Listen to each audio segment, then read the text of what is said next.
आज कुल भौजी संगे ली हब सवाद मिले जुल भौजी।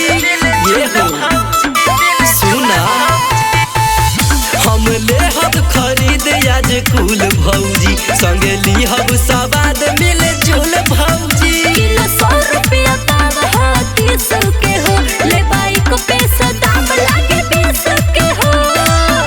तू दे दये नरजी मोर दुगना बढ़े हो भौजी दुगना बढ़े। लेंगे ये भौजी खरे खरे लेंगे ये भौजी खरे खरे दे दो भौजी खरे खरे दे दो भौजी खरे खरे।